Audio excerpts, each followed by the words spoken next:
Ladies and gentlemen, boys and girls, children of all ages, welcome to the channel. It's your boy, World of Wrestling, here today to discuss about UFC 302 best bets for the pay-per-view. I have 4 fighters I'm interested in, plus an underdog that I'll give you guys. So let's get right into it. I've done some research of my own, watching the tape and seeing how these fights evolved. Some of them aren't exactly that helpful if you go further back on their fights because they may not fight the same way, such as Nico Price. Nico Price, Alex Moreno fight.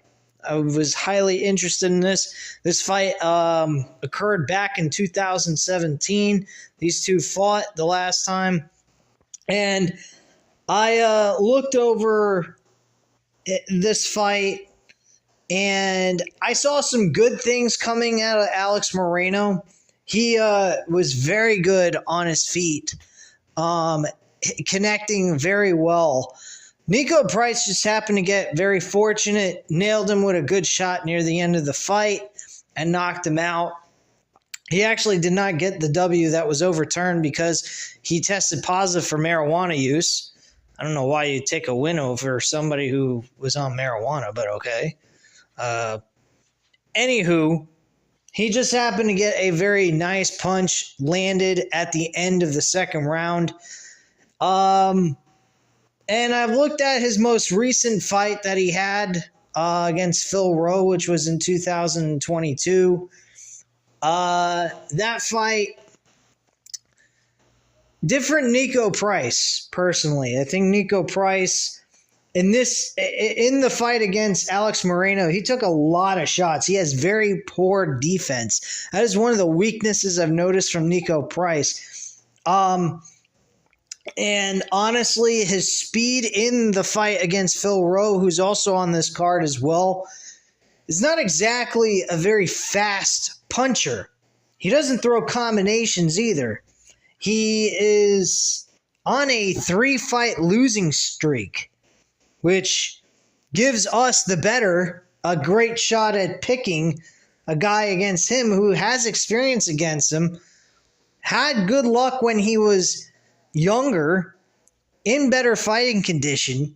What I noticed about Nico Price against the fight against Phil Rowe is he had pads on his knees. So that tells me he's had some injuries to his knees. That's very alarming, and that might be also another reason why he doesn't move as good on his feet as he did against Alex Moreno in their first fight in 2017. So, if you're asking me, a fight between Alex Moreno and Nico Price in a rematch, based on all the other people on YouTube who follow this a lot more than I do. I've just started getting into MMA, UFC, hardcore, like I do with WWE and AEW here on this channel.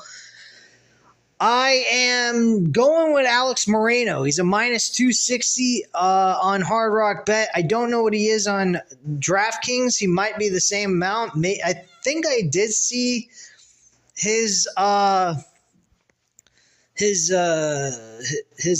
I think he was a minus 250, so he's a little bit better on DraftKings. I might be wrong about that, or it might have just changed today because I saw it yesterday, if I saw it, because I was kind of messing around on DraftKings Sportsbook, even though I can't do anything on there, and I wish I could and have other options to choose from besides just Hard Rock Bets, but it is what it is.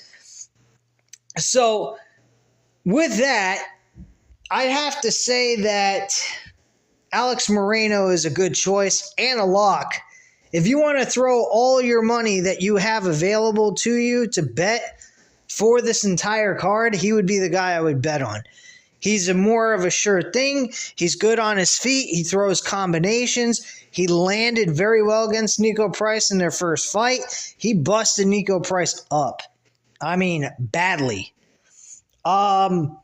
I don't think that Nico Price is going to win this fight. Unless he gets the same luck that he got in the first fight, I don't see it happening. I really don't. I think Nico Price is going to lose. Phil Rowe, Here's another one. This guy's got long length. He's a plus underdog. He's a plus 130 on Hard Rock Bet. I don't know what his odds are, though, on DraftKings Sportsbook. So I'm not 100% sure about that. But he's an underdog I feel very comfortable with. Seeing him in the fight that he had with Nico Price and watching that footage, he uses his length to his advantage a lot. His defense is kind of questionable. I mean, you had Nico Price in that fight in 2022 where Nico Price was extremely tired, did not seem like he had any stamina in him.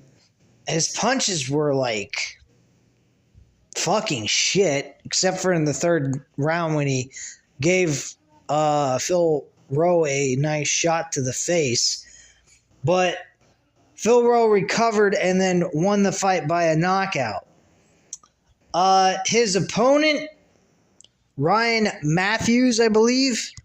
Excuse me, Jake Matthews. But Phil Rowe is from a lot of YouTubers that are heavy into this shit. Have said that they feel very confident with Phil Rowe. There's on Tapology, I looked at the votes. It's back and forth. It's neck and neck. It's very close to determine. So, I mean, for an underdog, I would say he's a good bet based on the way I saw him fight. He has won as an underdog in the past. He was an underdog against Nico Price and pretty much dominated the fight until the third round, and then he made a comeback victory in the third round and won by a knockout anyway to beat Nico Price. So I was very impressed with that. My recommendation on Phil Rowe, I would just say drop $10, $5 on this one. Don't do anything heavy. I wouldn't recommend it because you could possibly lose. I'm not very familiar with Jake Matthews at all. He's 19-7, so he doesn't have a bad record. But he is on the preliminary card, so he's not exactly one of the top guys in UFC. But I would be careful with Phil Rowe. I mean, him being an underdog, I'm not huge on underdogs. I don't like underdogs. Some people might say, oh, that's kind of stupid. Why don't you ever pick an underdog? It helps you win more money. Yeah, I'm not greedy here. I'm about winning. I'm not here to win a lot of money. I know that there is no way in hell I can take down the house. The house always wins. So take the fucking favorites. Stick with what you can have the highest probability of winning and walk away with a W. That's what I worry about. And that's what I am here to do, to help you guys find the best picks that you can possibly find and go with it. Some of them are kind of chalky. Some of them are like minus 525, like the Grant Dawson fight, which I'm going to go ahead and research right now after I get done with this portion of the video. I'm doing this in parts, so you might hear that I'm breaking it up in this video. So I'm just kind of doing this one at a time. Phil Rowe is a good fighter. I like the way he goes in the octagon. I think he fights well. So if you want to go with an underdog, he's definitely somebody you could choose. I feel confident enough in it based on the way he fought and the fact that, there's just so many people going behind Phil Rowe on this fight on YouTube that have been doing this a lot longer than I have for years. I'm going to go with the process and just trust their judgment. But if you don't want to put any money on Phil Rowe, I don't blame you at all. Stick with what you know. Pick what you feel confident with. And that's pretty much it. All right, so the third fighter I'd like to talk about here that I am highly interested in, and he's pretty high in the odds, though. He's a minus 525 on Hard Rock Bets. His name's Grant Dawson. He's going up against Joe Selecki. I watched both of their tape Now they fought. They're both wrestlers, so that's a plus for Grant Dawson. Grant Dawson doesn't have to worry about getting whacked out by like a guy like Bobby Green. But he did face I did watch a fight that Grant Dawson had against a stand-up fighter. His name's Marco Madison. Marco Madison is a pretty good striker. The only problem is his takedown defense was very bad, and he was able to get him to the ground. I don't know how Joe Solecki's takedown defense is, but I do like the way Grant Dawson is. Grant Dawson's very effective.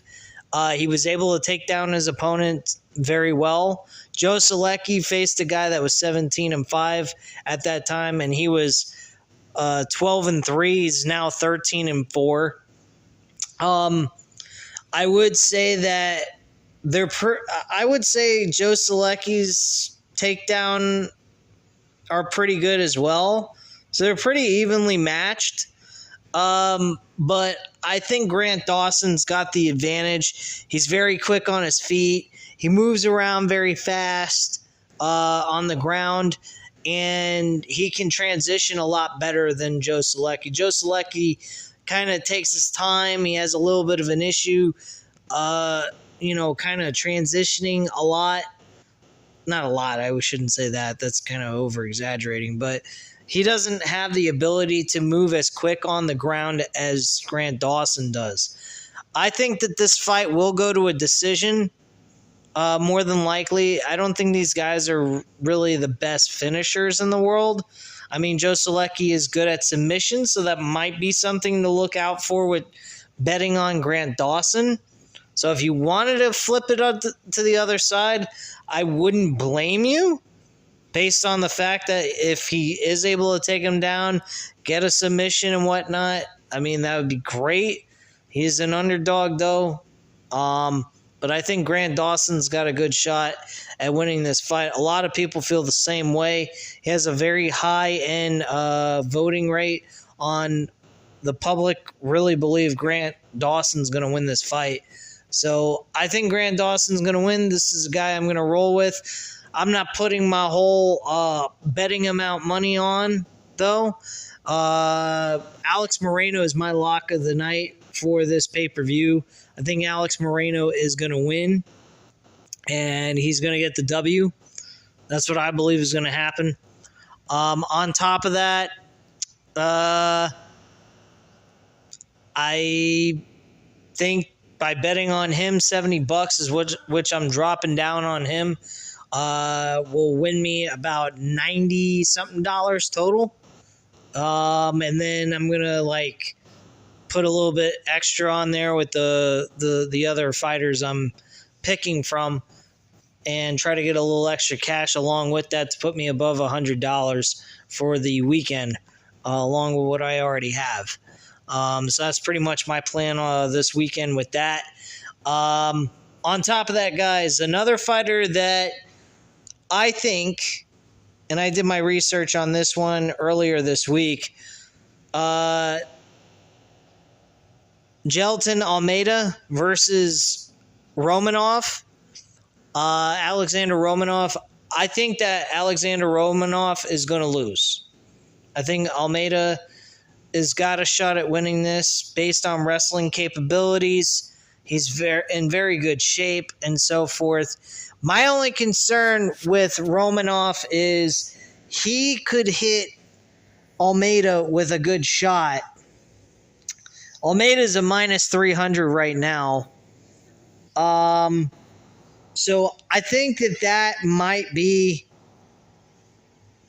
something to look out for. But other than that, if Almeida can take this fight to the ground and keep it there, then I think Romanov is going to lose. He doesn't have the best stamina in the world. His stamina is shit. Based on a fight I watched him do, he didn't throw that many punches. He doesn't throw combinations. He throws one-punch power punches. Sometimes they land, sometimes they doesn't. Sometimes they don't even stun his opponents at all. So, I mean, it's not like he's got rocks in his fists. But he is a guy to be careful with because all he's got to do is throw an uppercut to Almeida and boom, that's it. Fight's over. But I will take Almeida over Romanov based on the shape that Almeida's in and the fact that he's a faster fighter than Romanov is. Romanov is not exactly what I would call a fast heavyweight in their weight class. I think Almeida is a far better and a much quicker fighter than Romanov, plain and simple. So those are some of the other fighters I am very interested in. And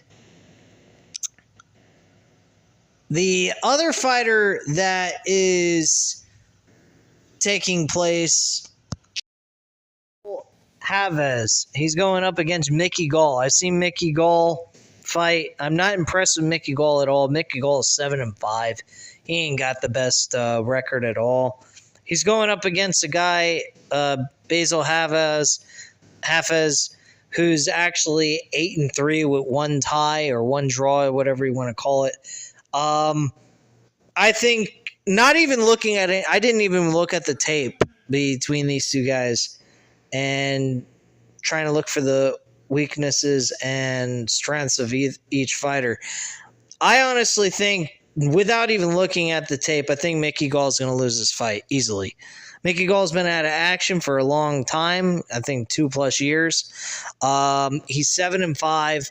His only memorable win was over CM Punk. That's the only thing that anyone remembers him by. And his opponent, he's got a better record. He's been around more recently than Mickey Gall. I think Mickey Gall is just going in there for a payday. Plain and simple. Basil Hazov is -400 on Hard Rock. So he is kind of a chalky pick, but he's a higher probability of winning for you than anything else. And I think that's the more important factor is, are you going to get the win? Because this shit ain't easy. Betting is not an easy thing to do. That is why I just moneyline this shit. I'm not worried about how much money I'm winning back. I'm worried about, am I going to win? That is the point of all this. Higher the winning percentage, the money will come at some point. So you just got to be patient with this shit. Other fighters that I would consider, I mean, I'm not going to put them in the whole, put their graphic up, and give you the odds on each and every other fighter as well. I like to keep it down to at least 4 to 5 fighters or less. But 2 other fighters I would go with is Holland, Kevin Holland, against his opponent. I think Kevin Holland's a good striker. I think he's pretty damn good at what he does. He didn't have a bad performance, not one bit, against Michael Page. Michael Page he's just really good. I mean, downright, he's one of the best. Apparently, Ian Gary is facing Michael Page in a fight, I believe, at UFC 303. That should be interesting. Along with Michael Chandler and Conor McGregor. So that should be a fucking interesting 2-fight. Both of those fights seem very interesting. Honestly, you could have put that on a fucking a fight night event as a main event between Michael Page and Gary. I think that would have been awesome. But as a co-main event on the UFC 303 card, I'm totally cool with that if that was the case. I think it might be on a different UFC pay-per-view. I'm not sure. But yeah, I think that Kevin Holland is a good performer. I think he did the best he could against Michael Page. And I think his opponent is not going to be able to beat him. I think Kevin Holland has got the skill set to override that. He's fought against some high-end talent. So I'm not too concerned about it. If you wanted to bet on him, I would go ahead and do that if you feel that would be within your best interest or you think that would be cool. If you're going down, up, and if you're going up the card as the fights go on and you're doing really well and you're on a winning streak, yeah, I'd bet on Holland. I would. Holland is definitely a favorable fighter. He's a minus 300 on Hard Rock. So, I mean, I would go with him if you feel the necessary need or just want to win some extra money and, test your luck out. That's definitely somebody I would go with. In the main event, Islam Makhachev versus Dustin Poirier. I'm split right down the middle. I am not giving a fuck about the odds because the odds are outrageous for Makhachev. I don't know why Makhachev has got such a high end odds. He is like -6 in the -600s right now. And shit, I would not drop money on this fight. I mean, I would if he was facing somebody else, but I mean, Makhachev against Dustin Poirier. Dustin Poirier, he ain't no Khabib Makhachev. He's already got a loss on his record, so somebody beat him. I didn't go through his record, his list of fights and all that. Look who beat him. But somebody had to beat him if he's got one loss. Unless he got disqualified. That's the only way he could have lost like John Jones did. But if Makhachev cleanly lost to somebody and it wasn't by an accidental disqualification or some kind of shit like that, then clearly there's a chance that Dustin Poirier could put him out. This guy likes to stand and bang with people too. I don't know if he's going to go in there with that same mindset like he's done with everybody else. If he's smart enough, he'd stick with his wrestling, and Makhachev would be an easy bet, and I would go with Makhachev. But if Makhachev goes the other way around, Dustin Poirier's got a really good shot at winning the fight. So, I mean, personally, if I wanted to get lucky, I'd drop $10 on Dustin Poirier because Islam Makhachev could go ahead and try to stand and bang with Dustin Poirier, and if he tries to do that, lights out, baby. He's done. Now, if he tries to wrestle him, there's still a chance that, Dustin Poirier could win. Dustin Poirier already did that to a wrestler recently, which granted him this title opportunity. And he knocked him the fuck out. So, this isn't no Khabib we're talking about. We're talking about Islam Makhachev, who I believe is related to Khabib Makhachev, or some shit like that. I don't know. But Makhachev is not Khabib. Khabib is one of the greatest MMA fighters of all time. He's a fucking freak. He is like Floyd Money Mayweather to boxing. I mean, the guy is unstoppable. No one's ever been able to beat him in his entire career. And he never stopped winning either. He's the only undefeated fighter in UFC history. Now, can someone break that record? I don't know. But personally, I think Dustin Poirier could get a chance to get lucky, connect with a good uppercut straight to the face on Makhachev, and knock him out. If that's what he does, great. Do I think he's got a shot? Absolutely. All it takes is one punch, and that's it. It's over. So would I go with Dustin Poirier, with the odds being the way it is, with a favorite like Makhachev? Yeah, I would. I'd drop 10. If you want to do a little less than that, $5. There you go. He's, I believe his odds are in the plus 300s. I mean, you'd be looking at some good amount of cash back. Anyway. But that's just my viewpoint on this. So at this time, guys, you know what to do. Hit the like button if you like this video. Hit the subscribe button if you're not already subscribed to the channel. And leave a comment down below. I'll definitely get back to you on that. Thank you guys very much for watching. And have a great night, guys. Bye.